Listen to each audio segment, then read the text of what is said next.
ಆಸ್ತಿ ಹೋದ್ರೆ ನನ್ನ ಮೊಮ್ಮಗ ಮೊಮ್ಮಗಳು ಎಲ್ಲಿ ನೋವು ಪಡ್ತಾರೋ ಅಂತ ಯೋಚನೆ ಮಾಡಿ ಸುಮ್ಮನಿದ್ದೆ. ಇನ್ನು ನಾನು ಯೋಚನೆ ಮಾಡೋದ್ರಲ್ಲಿ ಅರ್ಥ ಇಲ್ಲ.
ಹಾಕು.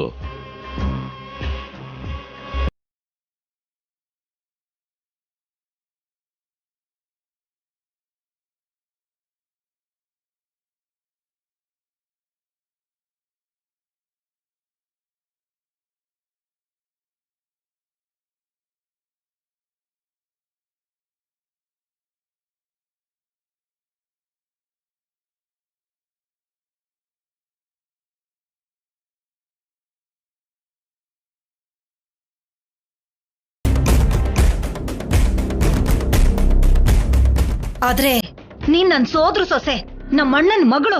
ಎಷ್ಟೇ ಬೇಡ ಅನ್ಕೊಂಡ್ರು ನನ್ ರಕ್ತಾನೆ.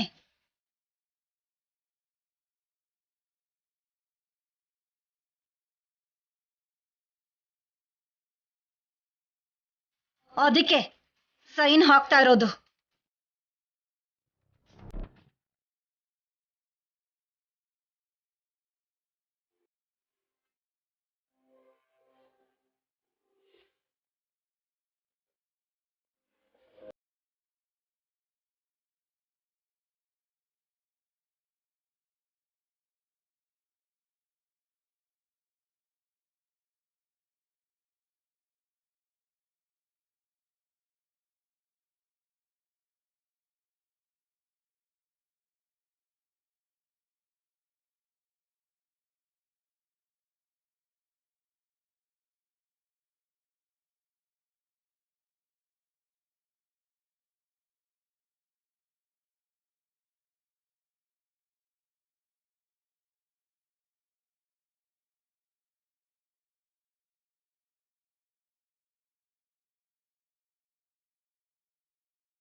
ಹೊರಟೋಗು ಇಲ್ಲಿಂದ.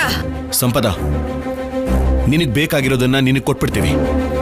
ನಮ್ಮನ್ನ ನಮ್ಮ ಪಾಡಕ್ ಬಿಟ್ಬಿಟ್ಟು ನಿನ್ ದಾರಿ ನೋಡ್ಕೊಂಡು ಹೋಗು. ಹೋಗು.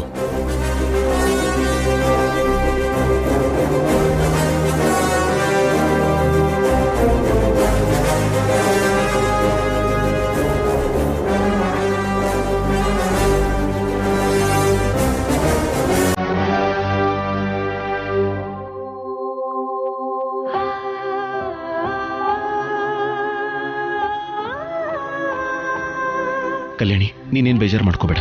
ಒಂದ್ ಸ್ವಲ್ಪ ರೆಸ್ಟ್ ತಗೋ. ತಾತ, ನಡೀರಿ ಹೋಗೋಣ.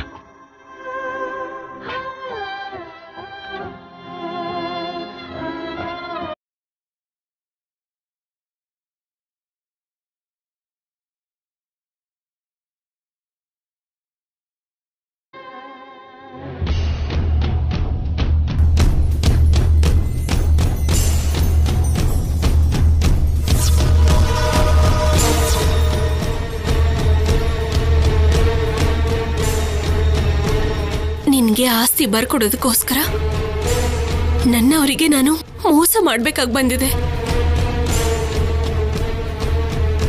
ನಿನ್ನ ಆಸ್ತಿ ನಿನಗ್ ಬಂತಲ್ಲ, ನೀನ್ ಕೇಳಿದ್ದನ್ನ ನಿನಗೆ ಕೊಟ್ಟಿದ್ದೀನಿ. ಇನ್ನು ಕೋರ್ಟಲ್ಲಿ ನೀನ್ ಹೇಳ್ಬೇಕಿರೋದನ್ನ ಹೇಳಿ ನಮ್ ಜೀವನದಿಂದ ಹೊರಗಡೆ ಹೋಗು. ಆಸ್ತಿ ಈಗ ನನ್ನ ಕೈಯಲ್ಲಿದೆ. ಇವಾಗ ನಾನು ಹೇಳಿರೋ ಮಾತ್ ಮೇಲೆ ನಿಲ್ಲಿಲ್ಲ ಅಂದ್ರೆ ಏನ್ ಮಾಡ್ತೀಯಾ? ಕೊಂದ್ ಹಾಕ್ಬಿಡ್ತೀನಿ. ನಾನಿಷ್ಟೆಲ್ಲ ಮಾಡಿದ್ದು ನಮ್ಮವರಿಗೆ ನೋವು ಕೊಟ್ಟಿದ್ದು ನೀನು ಶಾಶ್ವತವಾಗಿ ಹೊರಟೋಗ್ತೀಯಾ ಅಂತ.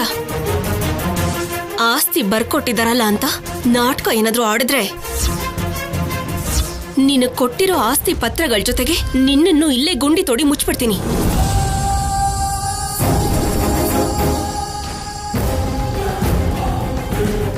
ಸರಿ, ನಾನು ಏನ್ ಮಾಡ್ದೆ ಹೋದ್ರು ನೀನು ಶೂಟಿಂಗೂ ಮಾಡಕ್ಕಾಗಲ್ಲ, ಹೀರೋಯಿನ್ನೂ ಆಗಕ್ಕಾಗಲ್ಲ. ಮನೆ ಹೊಸ್ಲು ದಾಟ್ಕೊಂಡು ಹೋಗಿ ನೀನು ಹೀರೋಯಿನ್ ಆಗ್ಬೇಕು ಅಂದ್ರೆ ಮನೆಯಲ್ಲಿ ಯಾರೂ ಒಪ್ಕೊಳ್ಳೋದಿಲ್ಲ. ಆಸ್ತಿ ಎಲ್ಲ ಕೊಟ್ವಿ ಅಂತ ನಾಟಕ ಆಡಿದ್ರೆ ನಮ್ಮತ್ತೆ ಖಂಡಿತ ಸುಮ್ಮನೆ ಇರಲ್ಲ. ಈ ಮನೆ ಜೊತೆ ನಿನಗಿರೋ ಋಣ ಮುಗಿದ್ರೇನೆ ನೀನು ಹೀರೋಯಿನ್ ಆಗೋದು, ನಿನ್ ಕನ್ಸು ನಿಜ ಆಗೋದು. ಇಲ್ಲ ಇಲ್ಲ, ತಮಾಷೆಗಂದೆ ಅಷ್ಟೇ. ನನಗೆ ಮನೆ ಜೊತೆ ಯಾವುದೇ ಸಂಬಂಧನೂ ಬೇಕಾಗಿಲ್ಲ. ಹೀರೋಯಿನ್ ಆಗ್ತಿರೋಳಲ್ವಾ, ನನಗಿಲ್ಲಿರ್ಬೇಕಾಗಿರೋ ಅವಶ್ಯಕತೆ ಏನಿದೆ? ಈಗ್ಲೇ ಕೋರ್ಟ್ಗೆ ಹೋಗಿ ನಿಜ ಹೇಳ್ಬಿಡ್ತೀನಿ.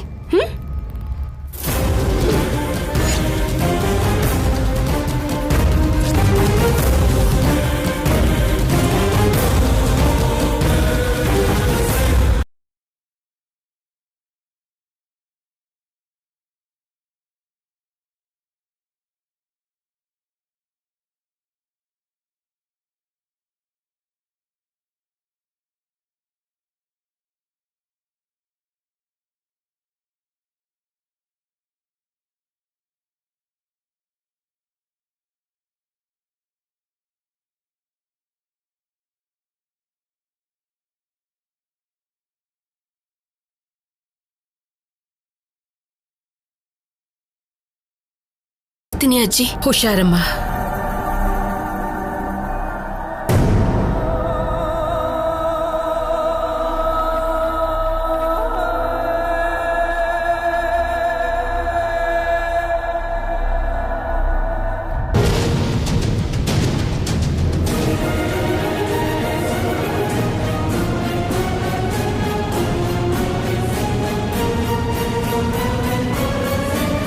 ಇನ್ಮೇಲಿಂದ ನಿನಗೂ ಈ ಮನೆಗೂ ಯಾವ ಸಂಬಂಧನೂ ಇಲ್ಲ.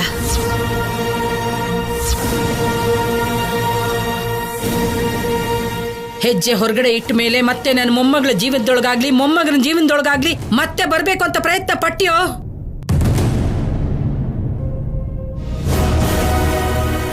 ನೀನ್ ಜೀವಂತ ಇರಲ್ಲ.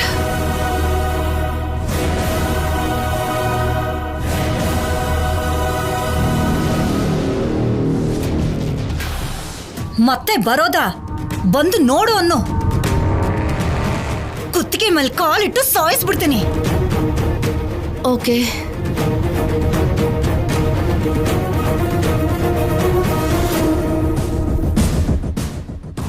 ಆಸ್ತಿ ಹೋಯ್ತು ಅನ್ನೋ ಫ್ರಸ್ಟ್ರೇಷನ್ ಅಲ್ಲಿದ್ದೀರಾ?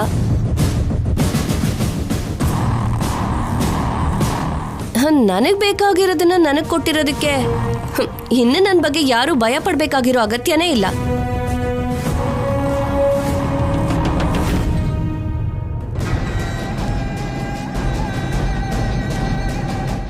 ಶೌರ್ಯನ್ ಜೊತೆ ಸಂಸಾರ ಮಾಡ್ಕೊಂಡು 4 ಮಕ್ಕಳನ್ನ ಹೆತ್ತು ನಿಮ್ಮೆಲ್ರಿಗೂ ಸೇವೆ ಮಾಡ್ತಾ ಇಲ್ಲಿರ್ಬೇಕು ಅಂತ ನನಗೂ ಏನಿಷ್ಟ ಇಲ್ಲ.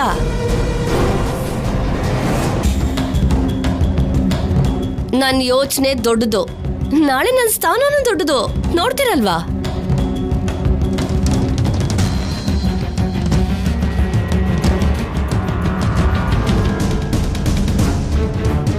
ಅಜ್ಜಿ, ನಾವು ಹೋಗಿ ಬರ್ತೀವಿ. ಒಳ್ಳೇದು, ಹುಷಾರು.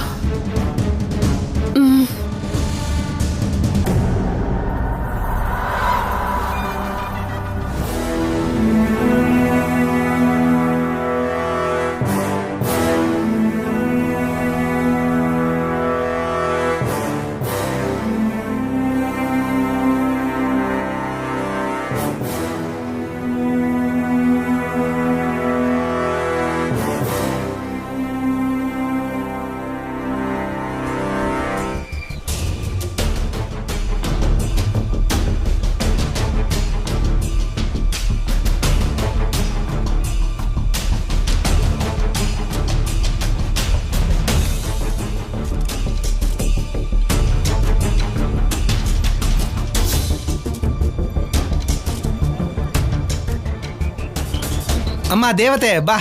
ಅಮ್ಮ, ಎಲ್ಲ ಆಧಾರಗಳ ಜೊತೆಗೆ ಪಕ್ಕಾ ಫೈಲ್ ರೆಡಿ ಮಾಡಿದೀನಿ. ಇನ್ನು ನಿನ್ನ ಸಂಸಾರಕ್ಕೆ ಯಾವುದೇ ಚಿಂತೆ ಇಲ್ಲ. ನೀನ್ ಯಾರಿಗೂ ಹೆದರೋ ಅವಶ್ಯಕತೆ ಇಲ್ಲ. ನಿನ್ನ ಗಂಡನ ಜೊತೆಗೆ ನಿನ್ನ ಮಗು ಜೊತೆಗೆ ದೇವಾಲಯದಂತಿರೋ ಆ ಮನೇಲಿ ಆನಂದವಾಗಿರ್ಬೋದಮ್ಮ.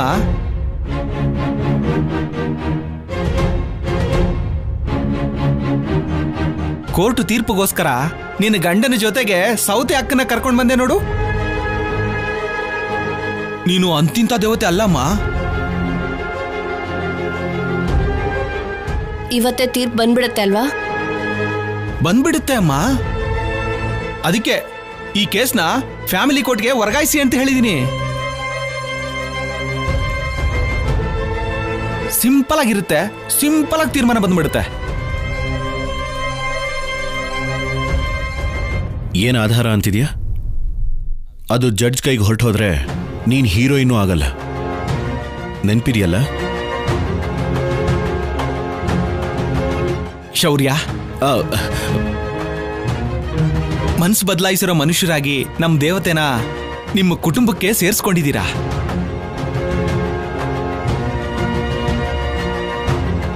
ತೀರ್ಪಿನ ನಂತರ ನಿನ್ನ ಜೀವನದಲ್ಲಿ ಇವಳನ್ನ ಚೆನ್ನಾಗಿ ನೋಡ್ಕೋಬೇಕು, ಸರಿನಾ? ಆಧಾರ ಎಲ್ಲಿ? ಇಲ್ಲಿದೆ ಅಮ್ಮ. ನೀನು ಆ ಮನೇಲಿ ಕಾಲಿಟ್ಟಾಗ್ಲಿಂದ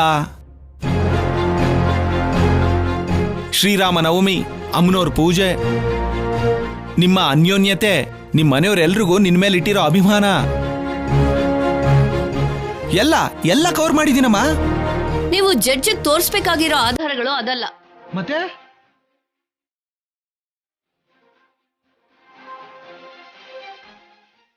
ಇದು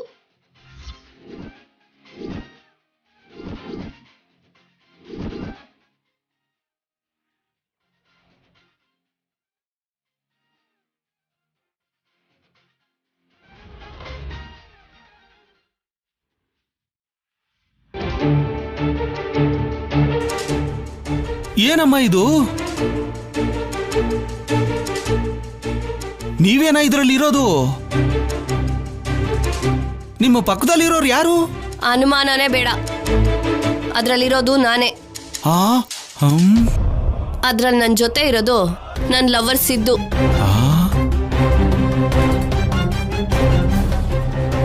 ಅವನ ಜೊತೆನೆ ನಾನು ಓಡ್ ಹೋಗಿದ್ದು. ಅಮ್ಮ, ದೇವತೆ ಅನ್ಕೊಂಡಿದ್ನಲ್ಲಮ್ಮ ಅಂತ ನೀವ್ ಅನ್ಕೊಂಡ್ರಿ. ನಾನ್ ಹೇಳಿದ್ನ ನಿಮ್ಗೆ?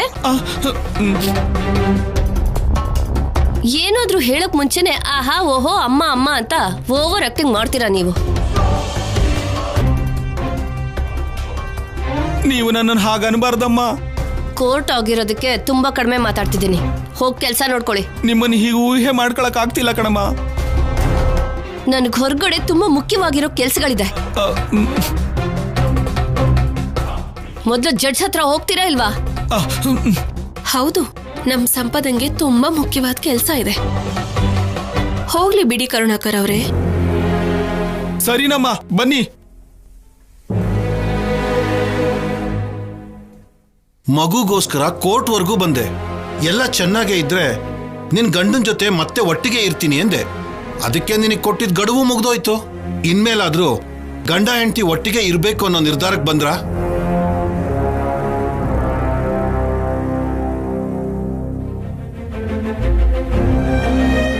ಇಲ್ಲ ಸರ್, ನನ್ಗೆ ಅವ್ರ ಜೊತೆ ಇರೋದಕ್ಕೆ ಇಷ್ಟ ಇಲ್ಲ. ಏನಮ್ಮ, ನಿನ್ ಗಂಡನಲ್ಲಿ ಅತ್ತೆ ಮಾವನಲ್ಲಿ ಬದಲಾವಣೆ ಬಂದಿಲ್ವಾ? ನಿನ್ನ ಚೆನ್ನಾಗಿ ನೋಡ್ಕೋತಾ ಇಲ್ವಾ?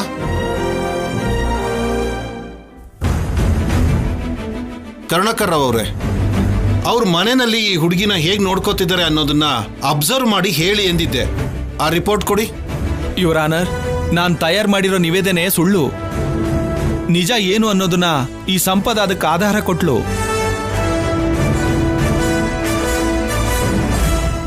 ಇಲ್ಲಿ ಕೊಡಮ್ಮ.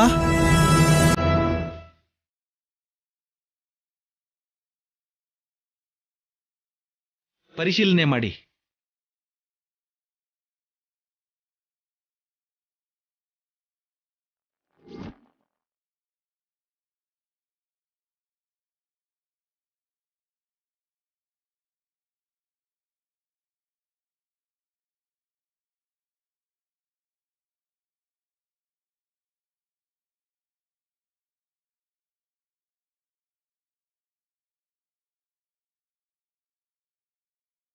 ಏನಮ್ಮ ಇದು? ಕೋರ್ಟಲ್ಲಿ ಶೌರ್ಯ ಅವ್ರ ಮೇಲೆ, ಅವ್ರ ಕುಟುಂಬದವ್ರ ಮೇಲೆ ಮಾಡಿರೋ ಆರೋಪ ಏನು? ಈ ಫೋಟೋ ಏನು?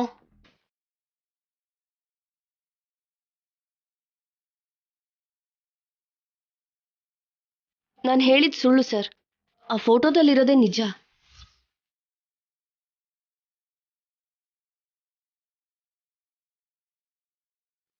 ಆ ಮನೆಗೆ ನೀವು ಕಳ್ಸಿದ್ಮೇಲೆ ಅವ್ರ ಒಳ್ಳೆತನ, ಅವ್ರು ನನ್ನ ಮೇಲೆ ತೋರಿಸ್ತಿರೋ ಅಭಿಮಾನ ನೋಡಿದ್ಮೇಲೆ ಅಷ್ಟು ಒಳ್ಳೆ ವ್ಯಕ್ತಿಗೆ ಹೆಂಡತಿಯಾಗಿ ನಾನು ಸರಿ ಹೋಗಲ್ಲ ಅಂತ ಅರ್ಥ ಆಯ್ತು.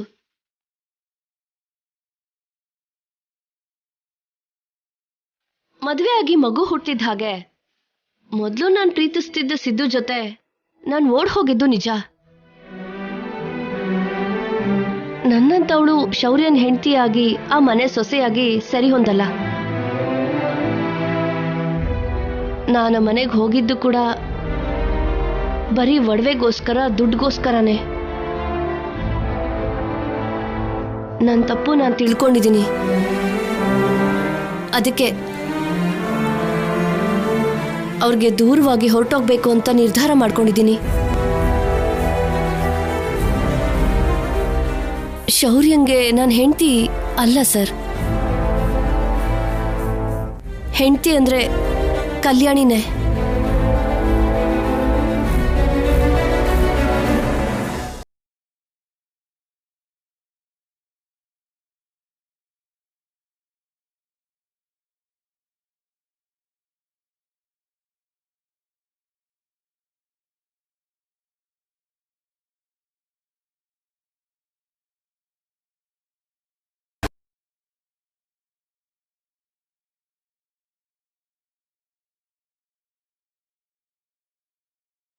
ಗಂಡ ಬೇಡ ಅಂದ್ಮೇಲೆ ಮಗು ಪರಿಸ್ಥಿತಿ ಹೇಗೆ? ಮಗುನ ನನಗೆ ಕೊಡಿ ಯುವರ್ ಆನರ್. ಅವನು ಹುಟ್ಟಾಗಿಂದ ನಾನೇ ಅವನ್ನ ನೋಡ್ಕೊಂಡಿರೋದು. ಅವನಿಗೆ ಏನು ತೊಂದರೆ ಆಗದೆ ಇರೋ ತರ ಇಲ್ಲಿವರೆಗೂ ನೋಡ್ಕೊಂಡಿದ್ದೀನಿ.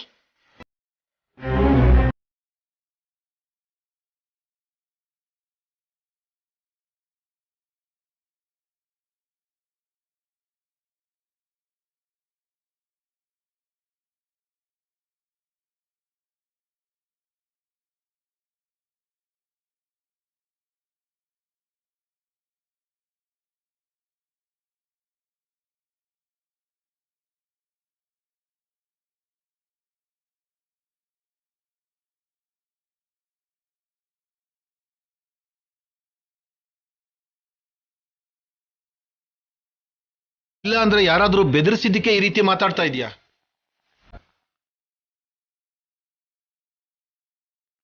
ಅಂಥದ್ದೆಲ್ಲ ಏನೂ ಇಲ್ಲ ಸರ್. ನಾನು ಆಡ್ತಿರೋ ಪ್ರತಿ ಮಾತು ನನ್ನ ಇಷ್ಟದ ಪ್ರಕಾರನೇ ಆಡ್ತಿರೋದು.